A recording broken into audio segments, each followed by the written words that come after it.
Hello my friendos, Salty Svendo here with a quick beginner guide on Escape from Tarkov. I'm going to be showing you what you need to get started in the game, as well as how to have a good time and how to progress as smoothly as possible. So how do you actually get Escape from Tarkov?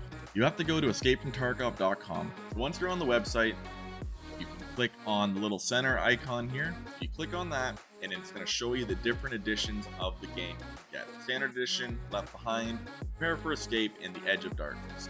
Standard Edition is your basic edition. I recommend getting this as just starting out. There's no need to drop a lot of money on the game. You get the full game with this. The only thing you get with the higher tier editions are you get increased stash space. You also get better starting reputation with the traders, which is quite helpful. You need to get that reputation in order to level them up, and having it start higher helps progress quite a bit quicker. With the Edge of Darkness edition, you also get access to the arena as well as all the DLC that's going to be coming once the game officially launches. And the arena is a separate game mode. You're going to need to purchase it separately if you have these three editions: the Standard, Left Behind, Prepare for Escape edition. It's a PvP focused game mode. I don't recommend getting anything but the Standard Edition to start out. If you want to have increased stash size at the beginning of a wipe and better standing with all the traders, you can upgrade as you determine if you like the game. I only upgraded about 1,000 hours into the game, as the progression, getting the increased stash sizes, everything in the different editions, in the higher tier editions, you can get through playing the game. You can increase your stash size by playing the game. You can increase your standing with all the in-game traders by playing the game. The only thing you can't get by playing the game is with the Edge of Darkness edition. You can't get the unique in-game ID, and you also don't get the free DLC season pass. So if you're planning on playing this game for the long haul, I recommend getting the Edge of Darkness edition. It does come with a lot of benefits and it helps a lot at the start of a wipe. I still don't have it. I played for 3,000 hours, but honestly, I'm probably going to be buying it. Once you've purchased the game and downloaded the launcher, you're going to see an icon for the Battlestate Games launcher. Once you click on that, before you load into the game and click play, might be tempting, but as a side note, I did end up buying the Edge of Darkness Limited Edition. The price is going up in 7 days.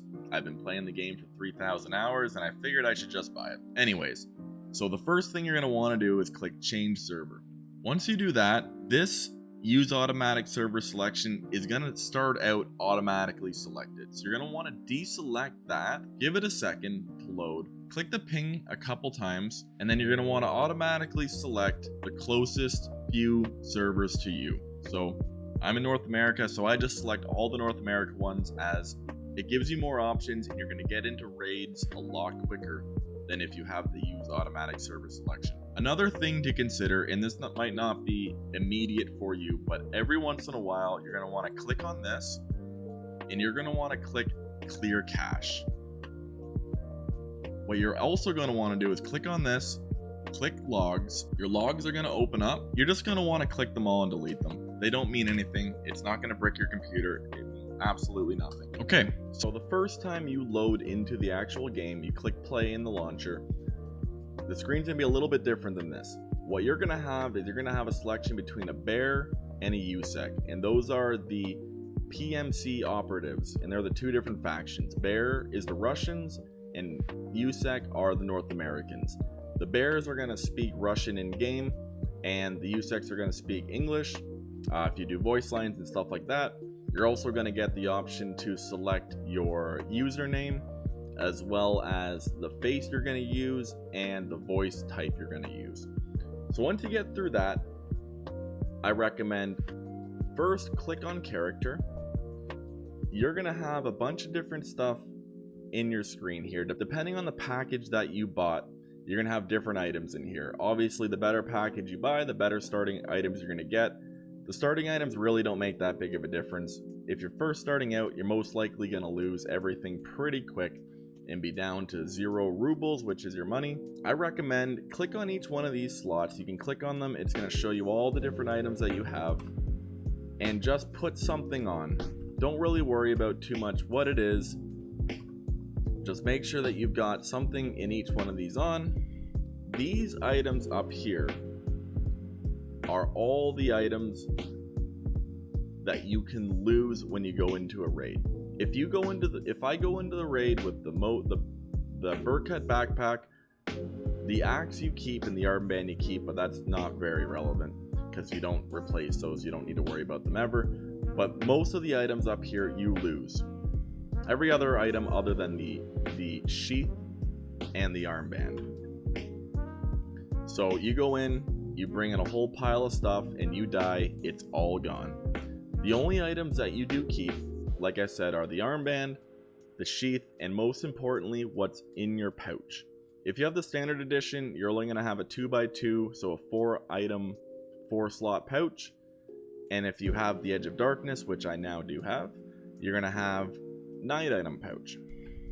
Damn, it feels good to have those extra 3 slots. You don't know because you're new, but it's a big deal. Because you can bring, at the beginning of the wipe, you can bring your meds in here, you can bring some bullets in there. There's certain things you can't bring, like I don't believe you can put guns in here. I don't believe you can put grenades or anything like that in there. But for your meds, it's very important to have that because you don't want to be losing those every time you die in a raid. So let's just quickly go over some basic Tarkov terminology. In Escape from Tarkov or EFT, the community has kind of coined some terms. Some of those terms are rat, Chad, and Timmy. Those are the main terms you're going to hear. Rats are people who go in with one item, probably a gun and some decent bullets. They hide in the corners of the maps, or they hide by the extracts, and they kill you from the shadows, and then they skulk back into the deep dark depths of Tarkov, where they came from. Those dirty rats. Chads are the thick boys that you see bringing in the top tier ammo and guns and just absolutely running train on people. Like at this point, this is considered an early wipe Chad kit. Things get much better. Obviously I wouldn't be bringing that stuff in, but Chads are thick boys. They come in heavily loaded. They come in with the best guns, the meta guns, the best bullets, and they're ready to fuck shit up. Beep. Timmies, you're a Timmy. We all start out as Timmies. There's no shame in being a Timmy. Timmies are the level 1s, the level 2s, level 3s who are running around. They don't really know what to do. You know, they're new to the game. There's nothing wrong with being a Timmy. Everybody starts out as a Timmy. But when somebody kills you and you've got the basic starter kit on, you're running in circles because you don't know where the extract is, they're going to think to themselves, that was a Timmy. And some people feel bad. I generally feel bad when I kill a Timmy, but at the same time, I still kill them. It's Escape from Tarkov. Timmy's got to be put down. It's the only way to learn. Another couple things that you need to know are, go back to the main screen, there are scavs and PMCs. So scavs run on a cooldown. So say I click this scav, I click next, and I go into one of the maps. This is the list of maps. So I go into the map, I spawn in late into the raid. So the PMCs, who are the main characters, the ones that you kit out yourself, the ones that I showed on the other screen, they're going to be spawning in at the beginning of a raid. So customs, for example, is 25 minutes long. They're going to be spawning in with 25 minutes to go. As a scav, you're probably going to spawn in 10 minutes into the raid with 15 minutes to go, and you're going to kind of be cleaning up and scavenging the area. And I recommend using them a lot to learn the game. It's the best way to learn maps because it's risk-free. You go in with this kit, if you die, and even if you get out, in 20 minutes, you're going to get to go in with another random kit. So it's worth using. There is no risk to it. There is something called scav karma. So if you go in and you start killing other scavs, you're going to have bad scav karma. The worse your karma gets, other scavs, like NPC scavs, could become hostile to you, and you're going to start spawning in with worse and worse gear. If you get good scav karma, which you get by killing bad scavs, or killing PMCs, or just extracting, you're going to get better guns, better items in your backpack when you spawn in, and it's generally a very profitable way to play the game. I use my scav as often as I can, even with 3,000 hours. Your PMC, this is your main character. So this guy right here is the guy that is right here. He's the one that you level up, you bring back gear, and you gotta put it on him. And with this PMC, you're completing the tasks, which you can't do other than finding items, but you can't do things. There's certain quests that you can't do with the scav. You have to do it with your PMC. It's the way to progress through the game, is playing with your PMC. Okay, next we're gonna go over some settings that you're gonna want to adjust in order to have the smoothest possible time playing the game. So let's go. Your graphics settings, I would toy around with them. Here's what I use. You can copy them. It seems to work well. I do have a 3070. I've got a decent CPU, and I've got 32 gigabytes of DDR4. This game is a very CPU and memory driven game, but I find these settings work well. I've toyed around with them a lot. There's lots of good settings videos you can watch, but this is what I do recommend, as it gives you the clearest possible view of what's out there. Post FX, this is very dependent on your monitor. This is what I use. However, it's another thing that you're going to want to go into an offline raid, and you're going to want to adjust each one to get the visibility as good as you possibly can. Make sure that when you go into both light spaces and dark spaces so that you can see how your post FX reacts in each one. In your control settings, there are a few things that I recommend changing pretty quickly right off the bat. I set my push to talk to V, sidearm quick swap. This was double press 1, and it's how you quick swap to your pistol or your sidearm. However, there's a double click timeout, which in this game means that it waits 0.3 of a second from when you click 1 once, and it gives you 0.3 of a second before it determines that you're not clicking it. So switching this to just press 1 once, so just to press, means that you click it and you instantly switch to your sidearm. I changed the regular sidearm to control +1 so that I have that option if I still want it. Now, I use these slots for my meds, and I have these both set to 5, press and release. And that way, I can click one button to both heal myself and heal light and heavy bleeds, depending on the situation. I'll go into the healing items a little bit later on in the video to show you what those are all about. I changed the discard to U. That way you don't have to reach all the way across to get rid of an item. So you just click U and the item is thrown away. There's lots of other things that you can toy with. I do recommend going through these and finding out what works best for you. In regards to settings, there is a YouTuber called Rengar, and I highly recommend watching one of his setting videos, as he goes very in depth into the settings in the game, both outside of the game and inside of the game. He shows you exactly what each setting does and the best possible way to optimize the game. I highly recommend going into that. I will link that in the description. I'm going to talk about the ballistics or ammunition side of things, as well as the weapons and the armor. So let's start with the armor. We'll go back to gear. Different armor have different levels of protection. So let's pull up, if I can find it. So these 3 helmets as an example. This helmet is armor class 3. High ricochet chance, but armor class 3. This is armor class 3 as well, where the fast MT is armor class 4. So what that means is these will stop most ammunition with less than 30 penetration, and this will stop most ammunition with less than 40. So it protects you from a higher tier or higher caliber of ammunition. The same can be said with armor. This is level 3. So these stop level 3, and this stops level 4 bullet penetration. Bring up another screen here that I'm going to link in the description, because it's very, very important. Get used to this because it's very, very important. So let's just pick a very common caliber of ammunition here. Let's go 9x19 as an example. 9x19, there's 9 different bullets you can use, and each bullet has a different damage and penetration power. I wouldn't worry too much about these at the start. So this is Escape from Tarkov wiki, by the way, the ballistics page. Again, I'm going to link it. And it shows you the class of armor that they're effective against. So you can see, for example, the RIP, they do a lot of damage, but they are not effective at all against any type of armor. So you're aiming for legs, face, and arms. And you can kill people pretty quick with this, but you can't hit their armor. If you hit their armor, it's not going to do anything.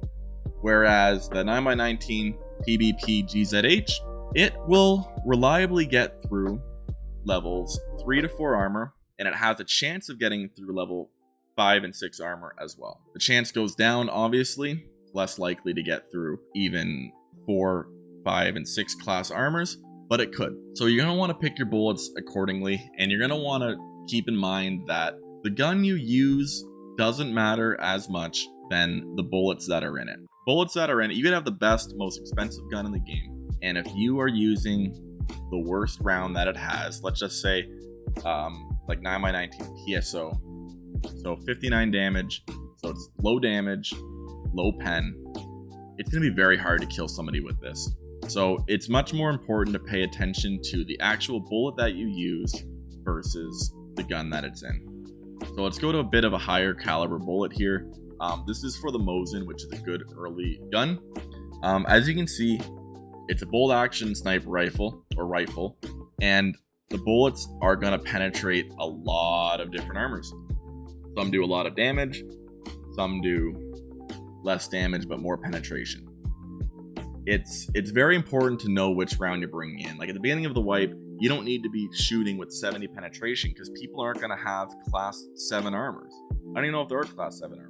I know that there's class 6, but I don't even think there is class 7 armor. Something even at the beginning of the wipe, like the HPDT, that's a killer round because people are running level 2, level 3 armors, and that one shot to the chest, because the chest has 85 HP, they're dead, right? Amazing. The key takeaway, the bullet matters more than the gun. Keep that in mind. Learn your bullets. Keep this open when you play so that if you see a type of round on the ground, you know that that's really good to pick up, or that's useless, I don't need it. But keep it in mind, and your wipe will go well. It's the number one thing that you can learn is the different bullets, and it will help you more than anything else. Promise you that. The health system in Escape from Tarkov is more complicated than any health system in any game I've ever played. It's much more complicated than things like Call of Duty and Battlefield, and even other games such as DayZ and PUBG. There are many different status effects, and there are many different health items, and I'm going to go over the basic items that you need to know right now. That'll cover 90% of the situation. So let's start with the basic health of your character. Your character has 440 health. Once that reaches 0, obviously you die. And that 440 is split between your head, thorax, stomach, left and right arms, and left and right legs. If each one of those reaches 0, there's a different status effect that will happen for that specific item, such as your head and thorax. If they reach 0, you die. So it's similar to a head or a heart shot. That's when your character dies. So that's why you wear armor that generally covers your head and your thorax. If your stomach reaches 0, it will cause massive dehydration and energy loss, as well as additional damage will be taken and dispersed over the body's health pool at 1.05% the damage dealt. So for example, if you get shot in the stomach and your stomach reaches 0, but you still have all of these bars are still full for the rest of your body, if you get shot again in the stomach, that damage will get dispersed throughout the rest of your remaining limbs, and it will be dispersed at 1.05 times damage that is dealt. So your right arm, right leg, and left leg can be fractured. If your arms get fractured, it will be harder, you'll take longer to search through containers. Reloading and drawing your weapon and aiming also takes more time. If the arms are destroyed, meaning that the bars are depleted, that 60 is reduced to 0, the same as above happens, but also additional damage will be taken and dispersed over the body's pool at 0.49% the damage dealt. So same thing with the stomach. If your arm reaches 0 and you get shot in the arm again, the damage is dispersed at basically half damage throughout the rest of your body. If your legs get fractured, your speed is reduced by 45%, you can't jump as far, and sprinting causes further damage to the leg.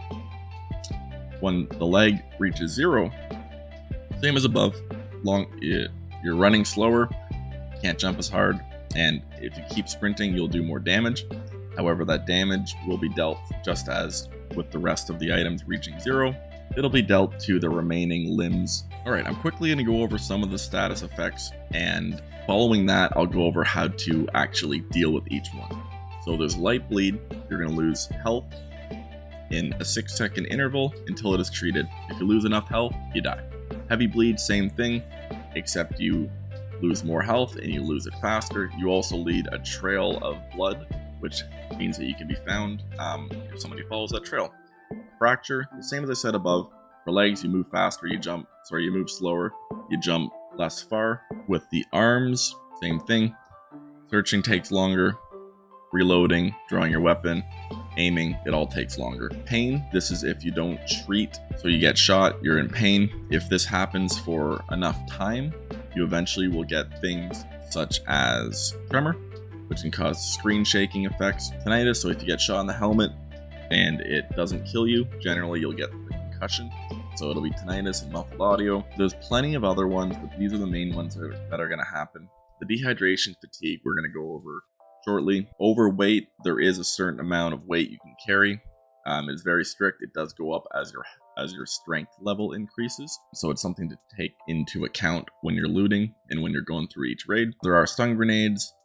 There's buffs and debuffs. Berserker mode, you're never gonna deal with this stuff. But next, let's go over some of the items that you use to treat these. How the heck do you actually deal with them? Let's go into some of the items, the basic ones that you're going to see that are going to be relevant in 99% of the situations you deal with. Let's start with the splints. So splints heal fractures. This is the basic splint. It can heal only one fracture, so you fracture your left leg, you click it, and I've got it set up here to hotkey 7. So I click 7 and it heals the fracture. This is an aluminum splint. I generally keep these in my pouch. They can heal up to 5 fractures. That way I've always got something that can heal a fracture, because fractures can be very bad if you have it and have it for too long. It can take a long time to get out of a raid if you have fractured legs. For bleeds, you're going to want to always have a bandage and at least an S-March. A bandage heals light bleeds. It can only heal 1. An S-March heals heavy bleeds. It can also only heal 1. You can also bring in the upgraded version. There's the army bandage. These can heal 2, and I believe they also heal the bleeds a little bit quicker. And the Calic B. These heal heavy bleeds, and these do heal quicker. So it's always good to have at least something that can heal a heavy bleed, and something that can actually heal your limbs back up to full. If they're not blacked out, you can heal them back up to full. So say my left arm is at 1 out of 60. I can then use one of these items, and these actually heal the HP back. They've all got different use times, different effects on them, but these are the general items you're going to see. I listed them from my favorite to my least favorite. So say the arm's at 1, I can click the AI2 and put it on that. I can also hotkey it up here. Say I want it on 5, I can do it on 5, and I can use it that way.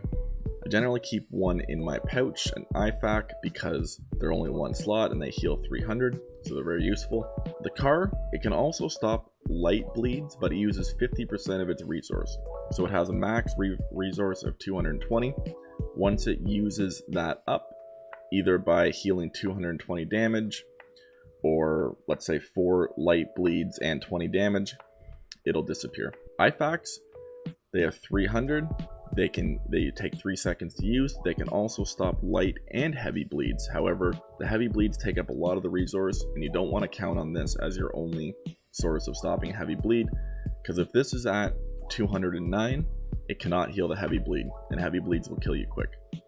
The AFAK, same deal, light bleeds and heavy bleeds. And the Salewa, same deal again, light bleeds and heavy bleeds. So those are your basic items. Once these limbs get to 0, you cannot just heal them with this though. If, let's say my leg gets to 0 out of 65, it's considered blacked out. The only way to heal it at that point is to use a CMS or a survival kit, which is roughly the same thing. So you click your CMS, you're going to use it on your leg. It's going to take 16 seconds and you're basically doing surgery. Once you're done, it's going to give it 1 HP and it's going to reduce its max to half, and then you're going to have to heal it back to full. When you get shot or when you take damage, you're going to be under the pain effect, and you're going to want to put a painkiller on. So these are the basic painkillers that I use. These are your just basic pop a painkiller. They last for 80 seconds, which isn't very long. It takes away some hydration, it takes 3 seconds to use. You have morphine, it lasts 300 seconds, and it also removes some energy and hydration. Vaseline, it's got 6 uses. Same thing, takes some hydration, takes some energy away. Ibuprofen, same thing, lasts 280 seconds, takes 5 seconds to use, takes some hydration away. I generally keep one in my pouch so that I've always got some form of getting rid of pain. Golden Star, these are a little bit different. Takes 7 seconds to use. It does remove some energy. It lasts for quite a long time.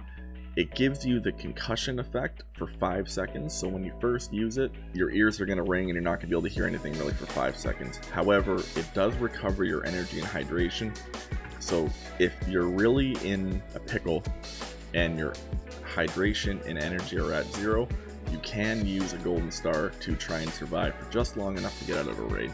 It's actually very useful to have one of these in your pouch at all times. There's also a number of different stims. There's probably like 15 or so. There are ones that have some very good uses, but I'm not going to get into those. That's for another video. There are so many different uses and so many different status effects that they give, such as some heal you over time, some remove pain, some actually remove bleeds, some give you more strength and endurance to get out of raids, some let you carry more items. There's a whole ton of different things that they can do. But there's a basic overview of your basic healing items. Every raid, you're going to want to make sure that you at least have a light bleed, a heavy bleed, and something to heal. And then down here, I will have a painkiller, a little bit more heal, and a splint. I generally bring one of these so that if I break both legs or an arm or something, I can heal it all, because again, you want to have the meds available to get out. If you do like this video, please don't forget to like and subscribe. Also leave a comment on as to how you deal with your gear fear in Escape from Tarkov. So let's get right into it. Gear fear in general is you kill this thick juicy Chad and he's got a fully kitted out M4, you got the best possible rounds, you got the best possible meta gear, and you kill him, you get it out of the raid, and you're sitting looking at it in your stash and you're thinking, I don't want to risk losing it. If I bring it into a raid, I could die, and then I'm going to lose it. It's going to be gone forever. Maybe I'll just sell it. Maybe I'll just keep it here for when I'm feeling up to it. Take that gear in. So here is my reasoning why you should be bringing that gear in almost right away. Maybe build yourself up to it over the course of a raid or two, but bring that gear in as soon as you can. Every raid that it sits in your stash and you don't bring it in, or if you sell it, it becomes less and less effective. If you have the meta M4 with the best possible rounds, if you wait to bring it in, the longer you wait, the better armor people are going to have to protect themselves against those rounds. Say you bring it in on, somehow you end up getting one on wipe day, people are going to have level 2, level 3, maybe level 4 armor. Whereas if you wait a few weeks, all of a sudden people are going to most likely have level 4, level 5, maybe even some level 6 armor, and your gun's going to be so much less effective than if you bring it in right away. The same can be said for your armor. If you get some of the best armor out in a raid, it's better to bring it in right away, because the longer you wait, the more likely it is that people that you're fighting against are going to have better guns and better rounds to penetrate that armor and kill you. That is my solution for gear fear, is that the longer it sits there, the less effective it becomes. So bring it in, don't be afraid. If you lose it, you lose it, it's gone. That's fine, you'll always get more. You now know how the health system works, you know how the basic ballistics system works and how that ties into the armor system. You know a little bit about the healing items. So it's time to get into a raid. So go back, click on your PMC, and choose a map.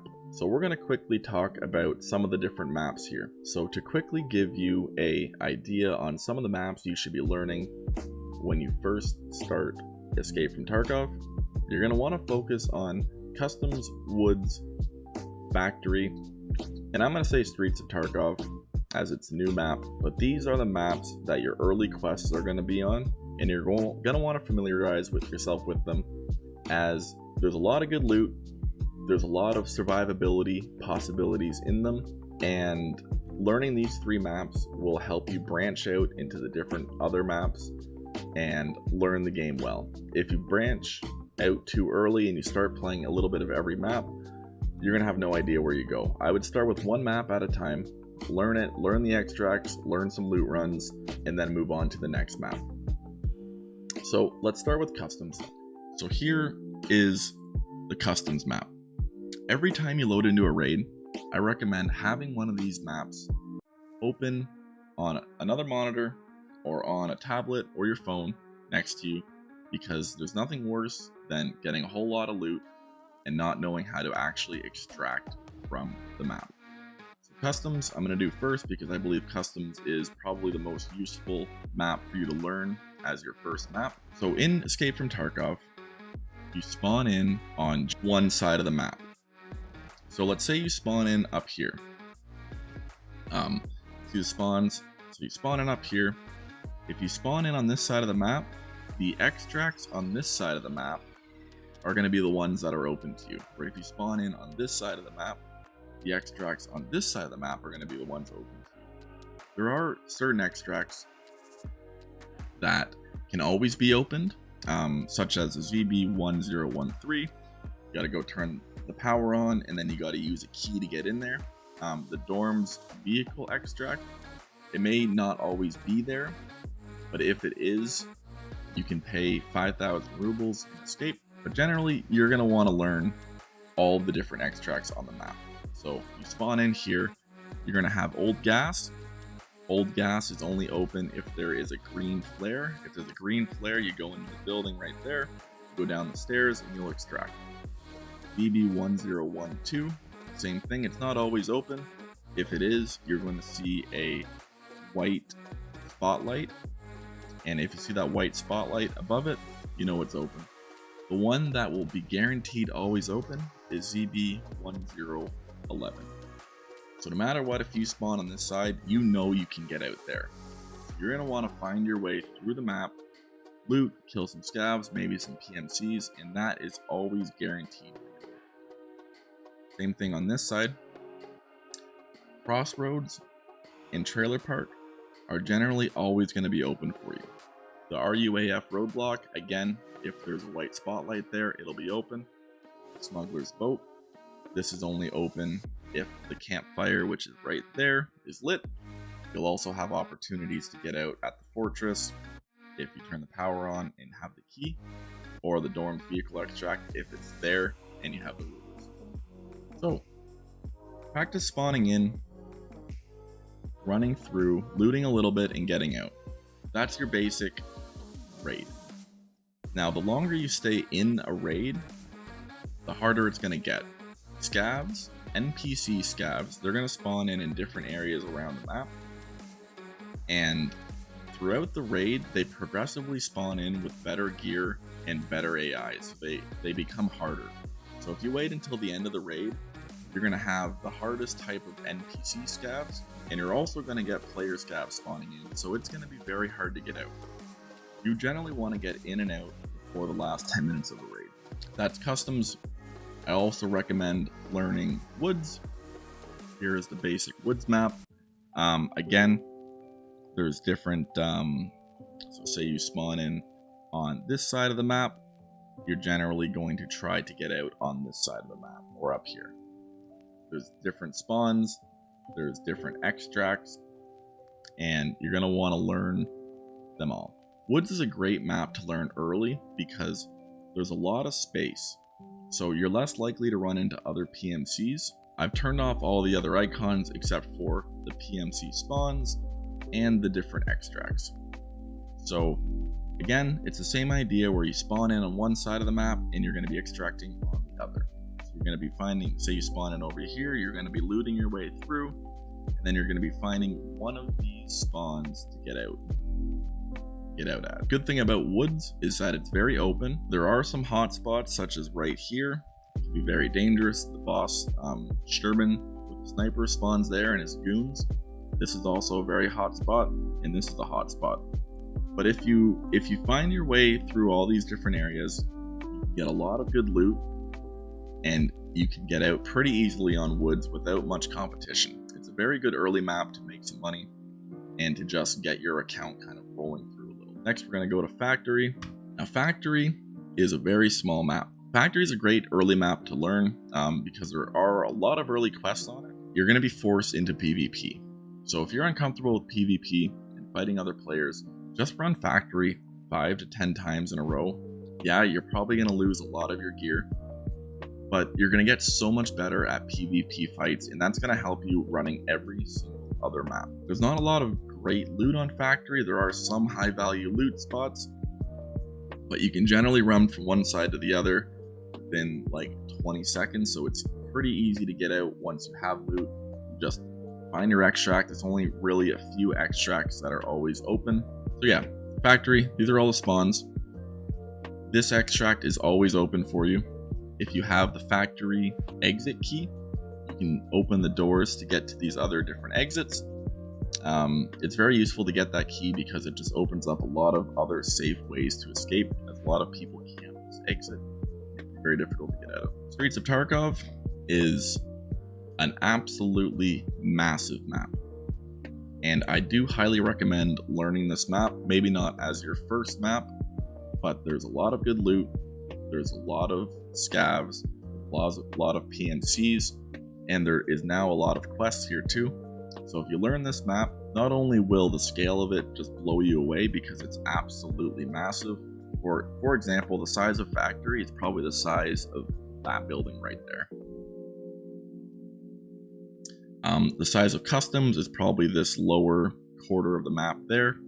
Woods is probably like that big, like a third of the map. This map is absolutely huge, and it can be a lot of fun to learn. And it's the same idea.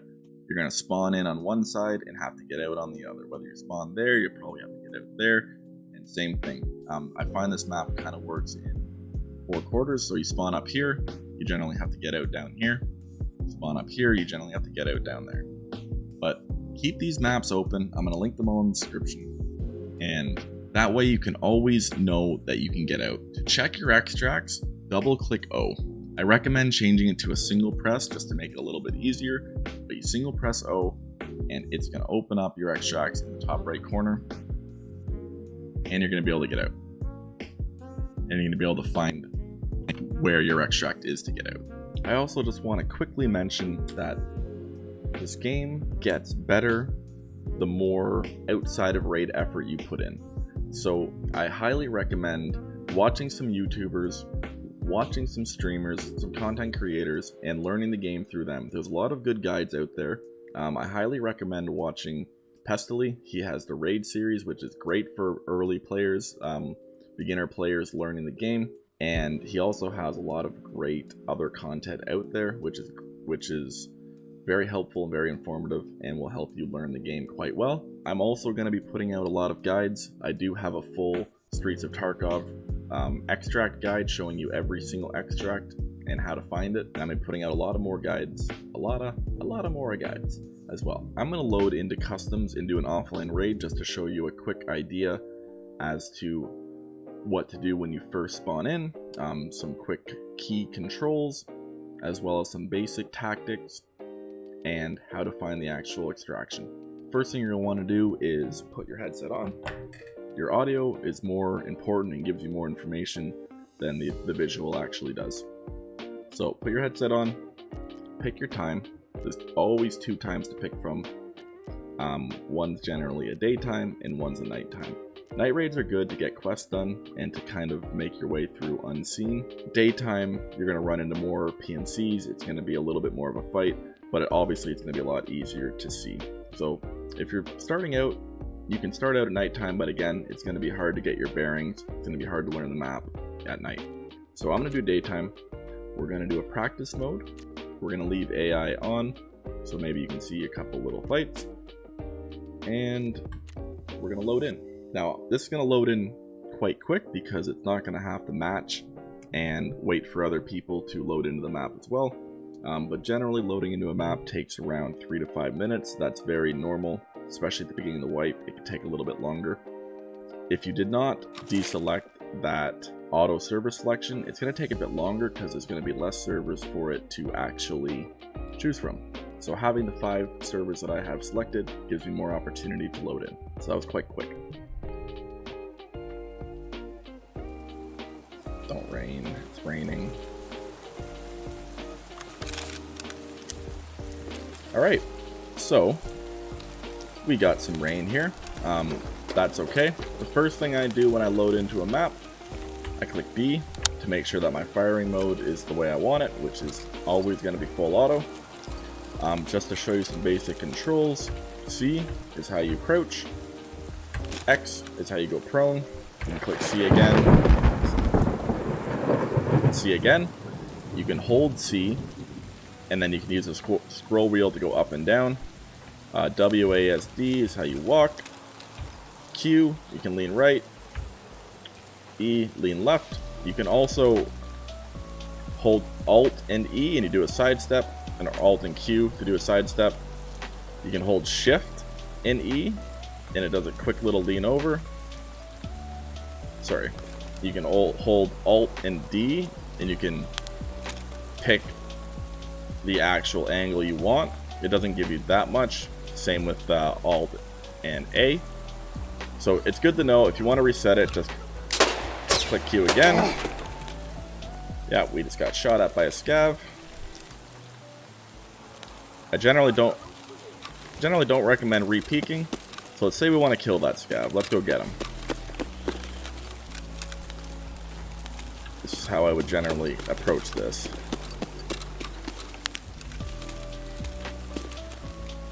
You want to clear as many of your vectors as you possibly can. Now we do know that he's down there. That's where he shot at us from.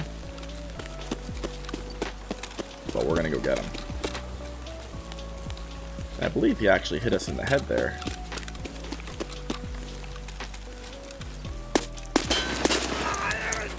So you want to keep calm, keep your aim.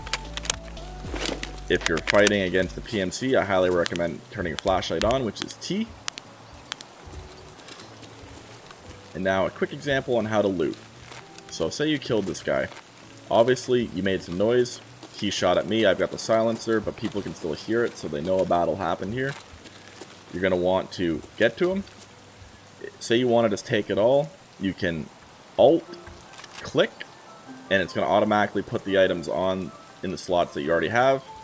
You can also Control click, and it's going to put it right in your backpack. So I generally do that. If there's a backpack or a rig or something, I'll take it, I'll hide a little bit, and then I'll check it.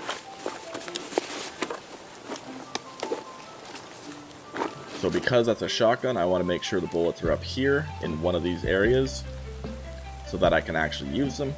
You can click and drag them to load it while the gun's on your back. You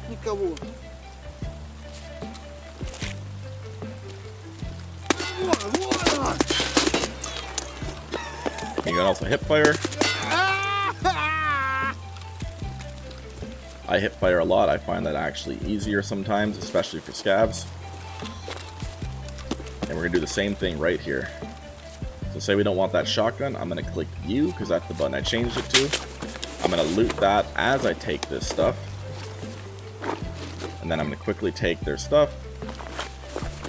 Again, you don't want to be stuck doing this for too long or else somebody's going to roll up on you and kill you. So I made a lot of noise there. It's time to get away. Shift is how you sprint.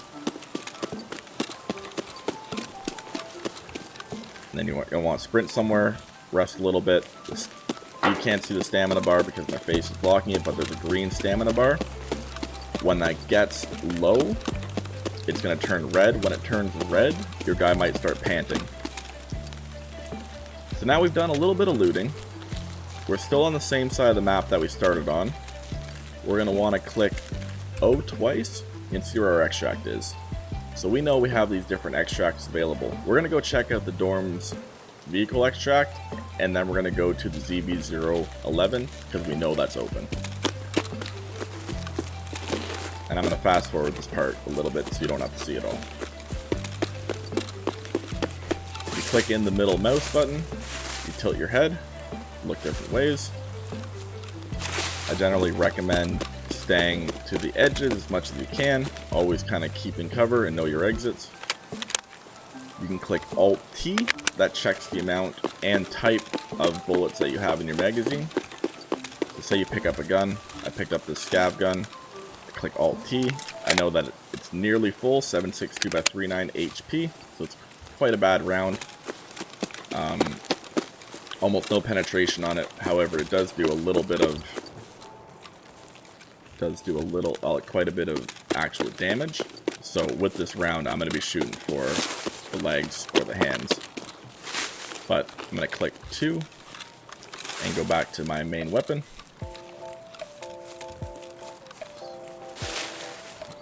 Again, this is a bit of an open area here, so you're going to want to sprint across. I like to look down to the right just to make sure. There's nobody over there, that's the end of the map. So when you move through the bushes, you make a noise. So I don't like to sprint through them, I like to walk through them so it makes less noise. People can hear it from less far away.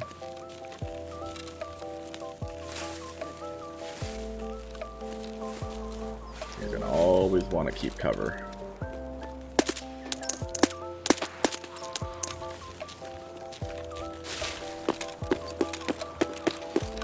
Quick and fast is the way to go. So from looking at the map, we know that the dorm's vehicle extract is up here. The dorm's is a little bit of a high PvP area.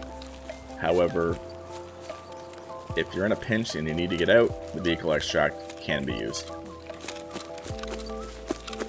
Just make sure that you brought the 5,000 rubles with you. To go into your inventory, click tab. You can see what you're working with. I do have the money there, so I know that if it is there, I can get out.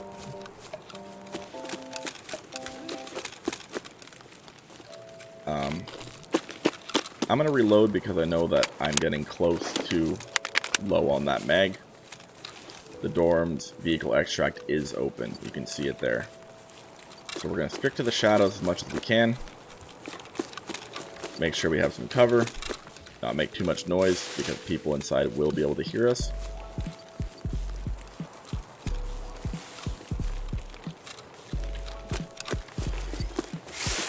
And I always like to check back here just to make sure. So you're going to click F to use, and then you're going to see you have to wait here for 1 minute. I'm not actually going to wait there.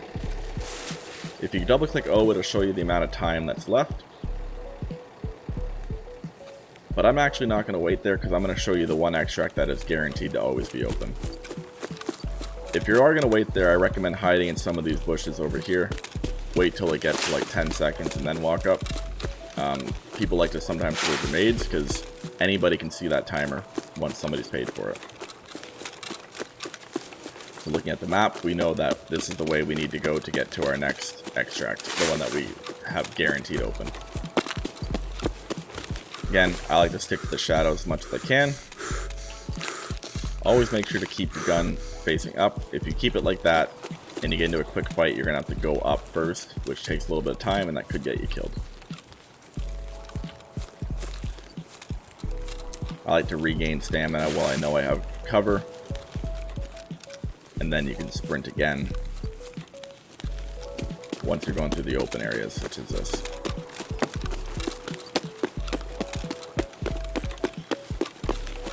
So this is the gas station.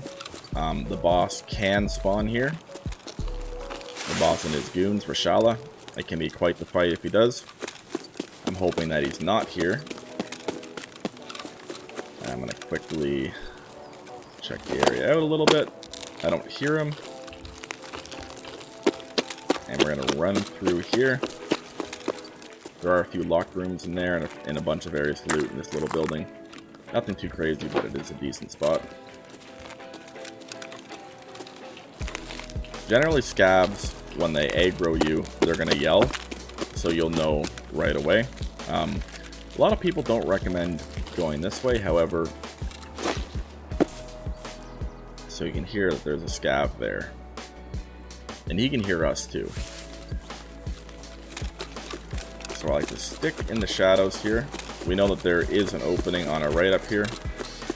A bunch of scabs do spawn in that area and in here sometimes, so they can put up a little bit of a fight. PMCs sometimes will snipe from up there, but I find that if you wait right here, or if you go this way, you can always crouch down like this and get to at least a different area, get your stamina back, stand up and sprint away from them.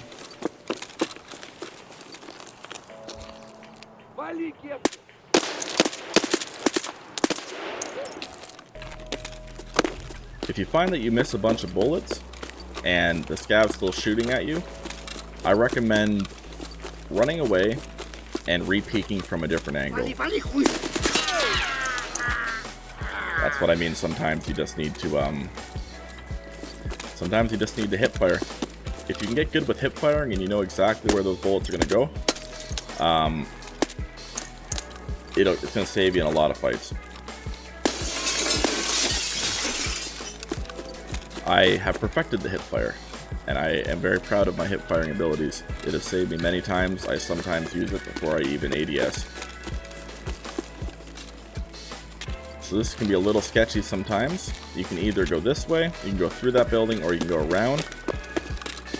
You're going to want to check up there because people sometimes camp, but here's where you know your extract is. Down, make sure to check the corners, and you're good to go. If you have a flashlight, you click T, and it'll be on. This is how you leave. And congratulations, you survived your first raid, you got a few scav kills, and got a little bit of loot. So, good work. So when you get out, if you don't get enough experience, it's going to count as a run through, and all the gear that you find is going to be considered not found in raid. And things that are not found in raid, you cannot sell on the flea market to other players. Flea market opens at level 15, so you don't have to worry about that for a bit.